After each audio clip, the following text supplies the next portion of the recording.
Hi friends, ഞാൻ trade ചെയ്യാൻ ഉപയോഗിക്കുന്ന ടൂളിൽ മൂവിങ് ആവറേജ് ഉപയോഗിക്കലുണ്ട്. അത് എപ്പോഴും ഇല്ല, അത് ഫുൾ ടൈം ആഡ് ആയിരിക്കും. പക്ഷെ ഞാൻ അത് ഹൈഡ് ചെയ്ത് വെക്കും.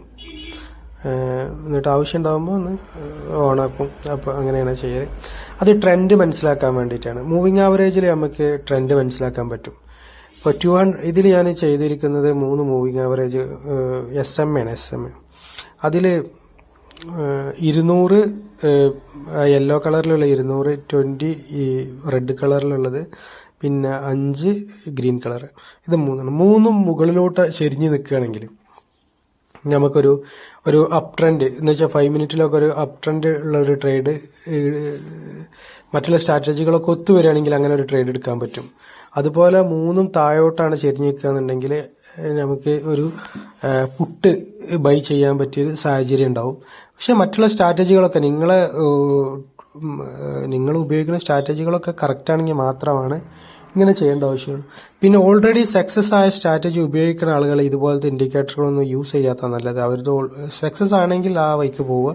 പിന്നെ ഇതുപോലത്തെ ഇൻഡിക്കേറ്റർ ഉപയോഗിക്കും വേണ്ട ഇങ്ങനത്തെ വീഡിയോസും കാണരുത്. കാരണം പിന്നെ കൺഫ്യൂഷൻ കൂടുതൽ ഉണ്ടാക്കുകയുള്ളൂ. അതേസമയത്ത് പുതുതായിട്ട് ട്രേഡിംഗ് വരുന്ന ആളുകൾക്കാണ് ഇങ്ങനത്തെ വീഡിയോ വരിക. അത് കണ്ടില്ലേ, ഇങ്ങനെ മൂന്നും താഴോട്ട് ചെരിഞ്ഞിട്ടാണെന്നുണ്ടെങ്കിൽ നമുക്കൊരു ലോവർ ലെവലിൽ നിന്ന് ഒരു എൻട്രി എടുത്തിട്ട് പോകാൻ പറ്റും. പിന്നെ അതേസമയത്ത് ഒരു ലെവൽക്കാണെങ്കിൽ എന്ന് വെച്ചാൽ 200 മൂവിങ് ആവറേജ് ആ യെല്ലോ കളറിലുള്ളത് ലെവലിലാണെന്നുണ്ടെങ്കിൽ, ചെരിയാതെ നിൽക്കുകയാണെന്നുണ്ടെങ്കിൽ ഉള്ളൊരു വിഷയം എന്താ വെച്ച് കഴിഞ്ഞാൽ മാർക്കറ്റ് അതങ്ങനെ ഒരു സൈഡ് ബേസ് മാർക്കറ്റ് ആയിരിക്കും. ഒരു സൈഡ് ബേസ് മാർക്കറ്റും ആയിട്ടേക്കാരം അത് വരിക. അപ്പോൾ അതിൽ സൈഡ് ബേസ് മാർക്കറ്റിൽ എപ്പോഴും ഓപ്ഷൻ ബൈ ചെയ്യുന്ന ആളുകൾ എൻട്രി എടുക്കാത്തതാണ് എപ്പോഴും നല്ലത്. പിന്നെ അത്ര കണ്ണിങ്ങിൽ ട്രേഡ് എടുക്കേണ്ടി വരും. അത് എക്സ്പീരിയൻസ്ഡ് ആകുമ്പോൾ ഒക്കെ ചെയ്യാൻ പറ്റുള്ളൂ. പിന്നെ ഇത് മൂന്നും താഴോട്ട് ചെരിഞ്ഞിട്ടാണെങ്കിൽ നമുക്ക് ലോവർ ലെവലിൽ നല്ല എൻട്രി കിട്ടും. അത് നോക്കുക, ഇത് കണ്ടില്ലേ, മൂന്നും താഴോട്ടാണ് ചെരിഞ്ഞ് നിൽക്കുന്നത്. ഇതിൽ ഏതൊരു ലെവലിന് ഇത് മൂന്നും ചെരിഞ്ഞതിന് ശേഷം ഏതൊരു ലെവലിന് നമുക്കൊരു എൻട്രി എടുക്കാൻ പറ്റും, ഒരു ലോവർ ലെവലിൽ. സോ ഇത് നേരെ ആകുമ്പോൾ പിണഞ്ഞോട്ട് കിടക്കും. മുകളിലേക്കാണെന്നുണ്ടെങ്കിൽ ഒരു അപ് ട്രെൻഡ്, ഒരു ഹയർ ലെവലിൽ ഒരു ട്രെൻഡ് ലൈനൊക്കെ വരച്ച് കണ്ട് ഒരു ട്രേഡ് എടുക്കാൻ പറ്റും. അപ്പോൾ മൂവിങ് ആവറേജ് വെച്ചിട്ട് നമുക്ക് ഒരു ട്രെൻഡ് മനസ്സിലാക്കാൻ പറ്റും. അപ്പോൾ കൂടുതൽ ടൂൾസൊന്നും ഞാൻ അങ്ങനെ യൂസ് ചെയ്യലില്ല. പക്ഷെ ഞാൻ യൂസ് ചെയ്യണതിൽ ഒരു മെയിൻ ടൂൾസാണ് മൂവിങ് ആവറേജ്. പിന്നെ അതുപോലെ RSI ഇടക്കൊന്ന് നോക്കും. അങ്ങനെ ഒരു കുറച്ച് ഇൻഡിക്കേറ്റർ ഉണ്ട്, ഞാൻ വെച്ചിട്ടുണ്ട്. അതൊക്കെ ഒന്ന് ഇടക്കൊന്ന് നോക്കും. മാർക്കറ്റിന്റെ ലെവലൊരു പിടുത്തം കിട്ടിയില്ല എന്നുണ്ടെങ്കിൽ ജസ്റ്റ് അതും കൂടി വെച്ചിട്ട് നോക്കും.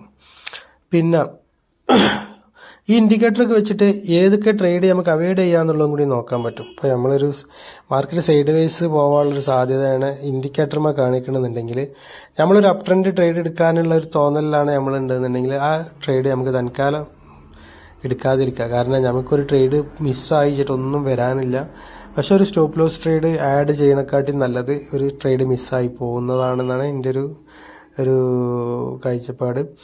അപ്പോൾ ഓക്കെ, ഇതുപോലത്തെ വീഡിയോസൊക്കെ നിങ്ങൾക്ക് ഇഷ്ടപ്പെടുകയാണെങ്കിൽ നിങ്ങൾ തീർച്ചയായിട്ടും എന്നെ ഫോളോ ചെയ്യുക, ഇതിന് കമൻറ്റ് ചെയ്യുക. പിന്നെ അങ്ങനെയൊക്കെ ആകുമ്പോൾ കൂടുതലായിട്ട് വീഡിയോസ് ഞാൻ അപ്ലോഡ് ചെയ്യേണ്ടത്, ട്രേഡ് എടുക്കേണ്ട മെത്തേഡുകളും പിന്നെ നമുക്ക് അതിൻ്റെ ഈ വക കാര്യങ്ങളെക്കുറിച്ച് വിശദമായിട്ട് ഞാൻ പറഞ്ഞിരുന്നു. ഓപ്ഷനിൽ എങ്ങനെ ട്രേഡ് എടുക്കാൻ പറ്റും എന്നുള്ളതൊക്കെ നമുക്ക് ഒരുമിച്ച് മുന്നേറാൻ പറ്റും. അപ്പോൾ ഓക്കെ, ഈ വീഡിയോ കണ്ട് ഇഷ്ടപ്പെടുകയാണെങ്കിൽ ലൈക്കും കമൻറ്റും മറക്കരുത്. ഓക്കെ, മൂവിങ് ആവറേജിൻ്റെ ഒരു ലെവൽ അതാണ്. മൂവിങ് ആവറേജ് ഏത് ഭാഗത്തേക്കാണ് അതിൻ്റെ ചെരിഞ്ഞ് നിൽക്കുന്നത് വെച്ചാൽ ആ ഭാഗത്തേക്കുള്ള ട്രേഡ് എടുക്കുകയായിരിക്കും നല്ലത്. മുകളിലോട്ട് ചെരിഞ്ഞാണ് നിൽക്കണമെന്നുണ്ടെങ്കിൽ ഓക്കെ, ആ ഭാഗത്തേക്കുള്ള ട്രേഡ് എടുക്കുകയായിരിക്കും നല്ലത്. ഒരു കോൾ ഓപ്ഷൻ ബൈ ചെയ്യുന്നതിനെ കുറിച്ച് ചിന്തിക്കാം. പക്ഷെ മറ്റുള്ള നിങ്ങൾ ഉപയോഗിക്കുന്ന സ്ട്രാറ്റജിയൊക്കെ ഓക്കെ ആണെങ്കിൽ മാത്രം ഇത് വെച്ച് ട്രേഡ് എടുക്കുക. അല്ലാതെ ഞാൻ ഇങ്ങനെയാണ് പറഞ്ഞിട്ടുണ്ട് അതുകൊണ്ട് ഇങ്ങനെ ട്രേഡ് എടുക്കാമെന്ന് ചിന്തിക്കാൻ നിൽക്കേണ്ട. ഓക്കെ, അപ്പോൾ